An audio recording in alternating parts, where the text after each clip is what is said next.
आज हम एक ऐसे विषय पर बात करने वाले हैं जो जितना गंभीर है उतना ही दिल दहला देने वाला भी। हम गहराई से विश्लेषण करेंगे जबलपुर क्रूज त्रासदी का। देखिए, ये कोई प्राकृतिक आपदा नहीं थी जिसे टाला न जा सके। ये एक ऐसी घटना थी जिसे 100% रोका जा सकता था। आज हम सिर्फ खबर नहीं पढ़ेंगे, बल्कि इसके पीछे की वजहों को, उन बुनियादी चूकों को डिकोड करेंगे जिन्होंने इसे इतना भयानक बना दिया। तो चलिए सीधे तथ्यों पर आते हैं। बात शुरू करते हैं इस रोंगटे खड़े कर देने वाले बयान से। चश्मदीद संगीता कोरी, जो उस शाम उसी नाव पर मौजूद थीं, वो बताती हैं, पायलट सुन नहीं रहा था। गांव के लोग लगातार चिल्ला रहे थे, उसे इशारे कर रहे थे, लेकिन वो बस आगे बढ़ता रहा। जरा सोचिए, ये एक लाइन पूरी कहानी का नजरिया बदल देती है।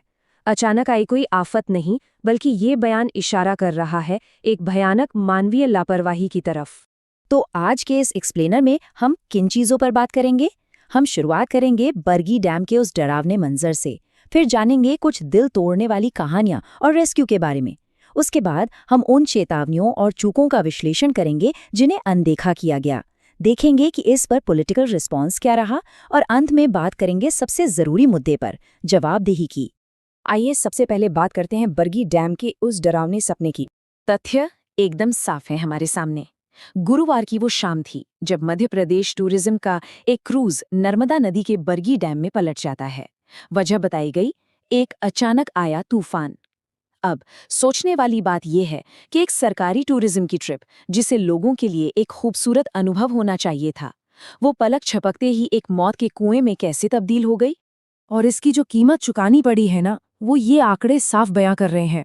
9 लोगों की दर्दनाक मौत, 4 लोग अभी भी लापता और 24 लोगों का रेस्क्यू। देखिए, ये सिर्फ कुछ नंबर्स नहीं हैं। ये वो परिवार है जिनकी दुनिया हमेशा के लिए उजड़ गई। आगे के पूरे विश्लेषण में हमें इन चेहरों और इस भारी नुकसान को याद रखना होगा। अब आगे बढ़ते हैं और देखते हैं उन सर्वाइवल की कहानियों को जो सच में दिल तोड़ देती हैं। रेस्क्यू के दौरान जो हकीकत सामने आई, उसे शब्दों में पिरोना भी बहुत मुश्किल है। बचाव कर्मियों को दिल्ली की रहने वाली एक माँ और उनके 4 साल के छोटे से बेटे का शव मिला। और जानते हैं, उन दोनों ने सिर्फ एक ही लाइफ जैकेट पहनी हुई थी, और वो एक दूसरे को कसकर गले लगाए हुए थे। ये एक माँ का अपने बच्चे को बचाने का आखिरी हताश प्रयास था। ये वाकया इस त्रासदी के असली दर्द को बिल्कुल हमारे सामने लाकर रख देता है। लेकिन इस पूरी अफरा तफरी में बचने वालों की कुछ ऐसी कहानियां भी हैं जिन पर यकीन करना मुश्किल लगता है। एक सर्वाइवर है सैयद रियाज हुसैन। वो कहते हैं, मैं पानी के नीचे बुरी तरह फंस गया था। वो तो एक चमत्कार ही था कि मैं बच गया, क्योंकि मुझे करीब 2 घंटे तक सांस लेने के लिए हवा का एक बुलबुला मिल गया था। जरा इमेजिन कीजिए इस सिचुएशन को। नाव डूब चुकी है, हर तरफ गहरा पानी है, घुप अंधेरा है, और जिंदा बचने के लिए आपको कितनी भयंकर किस्मत की जरूरत थी। लोग पूरी तरह से बेबस थे। तो आखिर ये नौबत आई ही क्यों? चलिए सिस्टम की उन चूकों और अनदेखी चेतावनियों का विश्लेषण करते हैं। और यहीं से चीजें बिल्कुल साफ होने लगती हैं कि इस पूरी घटना को बड़े आराम से टाला जा सकता था। देखिए इस टाइमलाइन को। बुधवार को ही मौसम विभाग यानी आईएमडी ने एक अलर्ट जारी कर दिया था कि 40 से 50 किलोमीटर प्रति घंटे की रफ्तार से हवाएं चलेंगी। ये एक ऑफिशियल वार्निंग थी। फिर भी गुरुवार शाम ठीक 4:30 बजे वो क्रूज किनारे से रवाना हो जाता है, और आधे घंटे बाद ही शाम 5 बजे तूफान आता है और नाव पलट जाती है।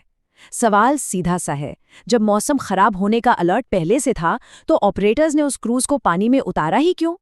बात सिर्फ मौसम को इग्नोर करने की नहीं है। कागजी आंकड़ों और जमीनी हकीकत का फर्क देखिए। ऑफिशियल मैनिफेस्ट कह रहा है कि क्रूज पर केवल 29 टिकट वाले यात्री सवार थे, लेकिन अनुमान बताते हैं कि नाव पर असल में 43 से 47 लोग सवार थे। मतलब साफ है, भारी ओवरक्राउडिंग, क्षमता से बहुत ज्यादा लोगों को बैठाया गया था। इतना बड़ा अंतर होना अपने आप में प्रशासन पर बहुत गंभीर सवाल खड़े करता है। अब जो बात मैं आपको बताने जा रहा हूं, वो शायद सबसे ज्यादा चुभने वाली है। एक तरफ वो कप्तान है जो नाव डूबने के दौरान मजे से लाइफ जैकेट पहने हुए था और सुरक्षित बच निकला, और दूसरी तरफ वो यात्री जिन्होंने बाकायदा टिकट के पैसे दिए थे। जब पानी नाव में भरने लगा तो उन्हें अपनी जान बचाने के लिए लाइफ जैकेट निकालने के वास्ते एक स्टोर रूम का दरवाजा तक तोड़ना पड़ा। मतलब क्या सुरक्षा उपकरण सिर्फ एक कमरे में ताला लगाकर रखने के लिए खरीदे गए थे? अगर हम इन सभी गलतियों को एक साथ रखें तो कैसी तस्वीर बनती है? नंबर 1, सफर शुरू होने से पहले किसी को लाइफ जैकेट नहीं बांटी गई। नंबर 2, पायलट ने किनारे पर खड़े उन लोकल लोगों की चेतावनियों को एकदम अनसुना कर दिया जो उसे रोक रहे थे। और नंबर 3, इतनी तेज हवाओं के बावजूद क्रूज को डैम के बिल्कुल बीचों बीच ले जाया गया। ये कोई छोटी मोटी चूक नहीं थी, ये वो लापरवाहियां थीं जिन्होंने एक खराब मौसम को सीधे सीधे एक जानलेवा त्रासदी में बदल दिया। अब देखते हैं कि इस भयानक हादसे के बाद सरकार और प्रशासन